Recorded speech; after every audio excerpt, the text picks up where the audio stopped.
Wow. We are back at it again, back like we never left, essentially. As you guys know, it's time to take off the pump cover. Who are we kidding? Who are we kidding? I'm already tucked in like a gentleman. I mean, this is clockwork at this point. Actually, today I had a pretty grueling leg day, which is why you guys are probably here, right? A quad superset's what you asked for. A quad superset's what we will deliver. May have given it away, but it's basically the quad formula, especially if you have limited equipment. And even if you don't have limited equipment, it'd be kind of cool to show you guys this one variation of this quad exercise that I've been doing. It is phenomenal. Why? Because it introduces mobility, but also delivers stress to your quads in a way that's going to give you a gnarly pump on your quads. Absolutely gnarly pump. But take a step further, it's going to grow them. It's not just about the pump itself, because I already know there's going to be someone that's like, pump doesn't indicate muscle growth. Got it, buddy. Thank you very much. First grade type of response. You know what I mean? Some people just want to hear themselves talk, but I'm neither here or there. Everyone's allowed to do whatever they want. I don't got to listen. You know what I'm saying? Regardless, this is what we want to do. Today I had a excruciating leg day, and I thought to myself, what's worse than going through an absolutely gut-wrenching leg day? The one that leaves you like, when you're in the car afterwards, you're just like, what the hell did I do to myself? So I figured in my head, I was like, well, we're going to do a little bit more of that tonight. And I love you guys that much to where I'm putting myself through another leg day superset. This one honestly is so, what's nice about it is it's actually kind of fun. It's not so focusing in like, oh, you feel the pain, double down. And that's, listen, there's a time and place for that, and that is absolutely part of it. But what's cool about this is you're almost having to learn the movement itself. And that for me, I like, because it almost takes my mind off of it. It's like almost like going out for a jog versus jump roping. When you're jump roping, your brain's a little bit more activated. It's about the rhythm. You're not thinking about the cardio as much. Where running is just like, it's just so damn boring. You know what I mean? And that's kind of what I think about with what I'm going to show you guys on the first part of the superset. And on this back end, we'll have another one that you guys are very familiar with. But that is the framework here. You guys know this. If you're new here, we are superset supremacists. However, we don't superset like the rest of these jabronis. We ain't hogging up 85 different machines at once. We're not doing any of that shit. You know what we're doing? We superset the same exact muscle, but take it a step further. The same exact portion of the muscle itself, back to back. On the front end, you want to pick an exercise that you're trying to improve upon, whether that's weight, whether that's just one in your head, like this is one to prioritize. And the way I like to think of it is front end, you want to do a compoundish movement. And then the second part of the superset, the back end of the superset itself, you want to pick an isolation exercise to take that muscle to complete failure.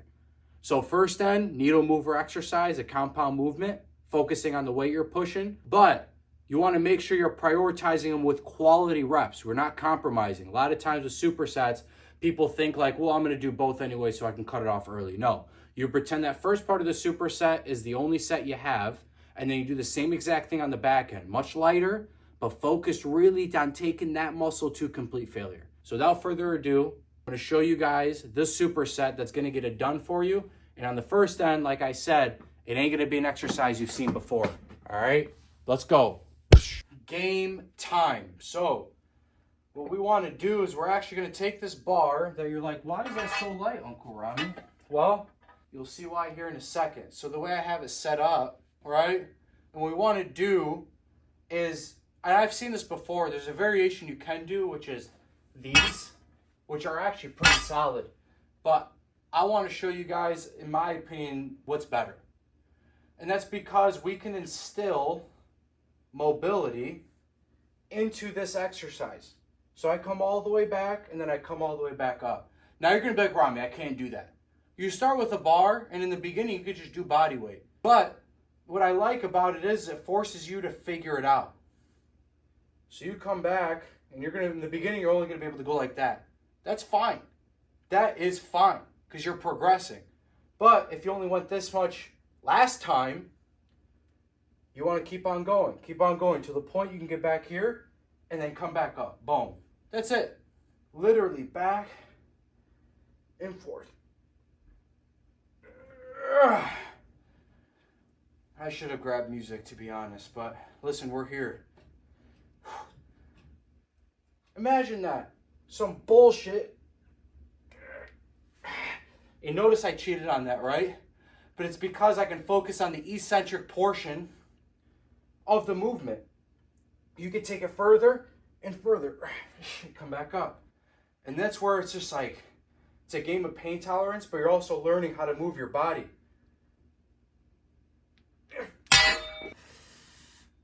Yep, quads are on fire. But you know what? I want to do one more eccentric. Why? Because screw it. We eat pain for breakfast, lunch, and dinner.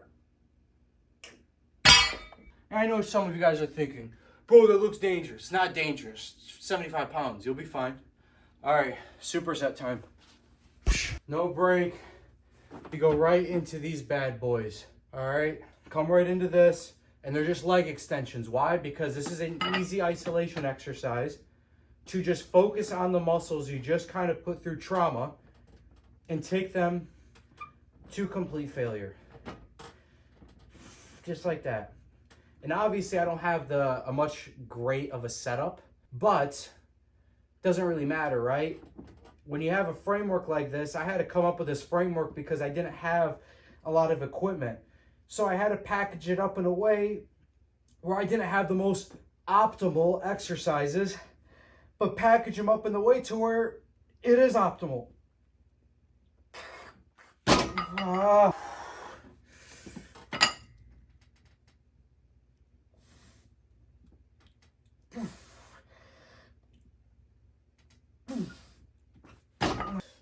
God, dude, that's so painful. And it's as easy as that. Obviously, the first part of that superset, you can understand, you can plug and play that with front squats, what I just did. Back end something else, you know, if you prefer a different isolation exercise for the quads.